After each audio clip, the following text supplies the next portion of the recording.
they've basically kicked the can down the road and they say, look, let's just put all these. देखा जाएगा बाद में देखा जाएगा. अब तो नहीं. It's not house on fire is with a squadron numbers shrinking. You're down to 29.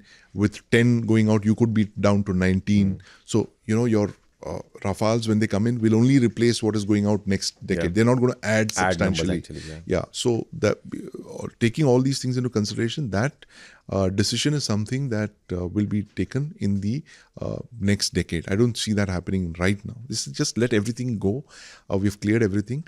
And do you need Mark 2s in the numbers that you need the Mark 1As? That's a call that they'll have to take at some point. When, it's all about the money. Do we have the money to afford multiple production lines?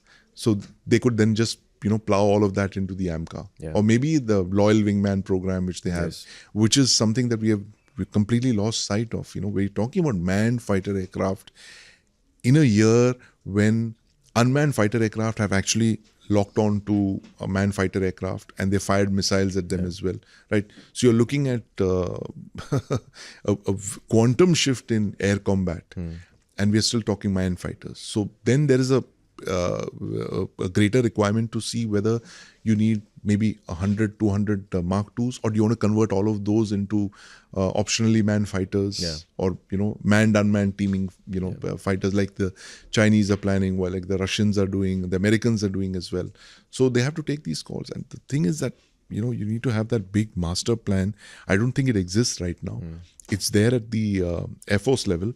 I don't see that as an all-of-government level where you're looking at all the resources that would be required for all of this. And not just for the Air Force. You have the Indian Navy as well, right? Which is the sleeping partner. I call them the sleeping partner in this entire Rafale thing because they have a requirement for 30 Rafales. Bhi purana, by the way. Yeah, they also have that thing. So now they see the production line coming. So the Indian Navy will say, "Nahi, hame bhi chahiye. We also need our 30." And then what happens to your deck-based fighter aircraft program?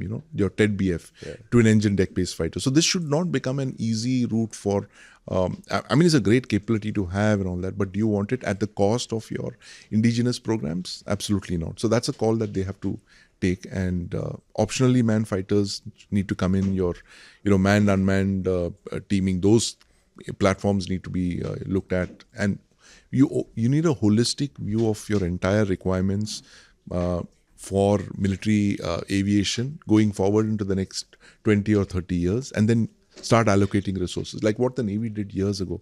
You have to give it to the Navy, the 30-year submarine and shipbuilding programs that they came up. You have to have similar programs right away, and you have to see the kind of resources that are needed for that, the kind of capabilities you need to build, and you have to take a very big picture view. Otherwise, you're going to, you cannot let one service dictate your entire, aircraft building program or something. It has to come from the top. It has to be a political decision.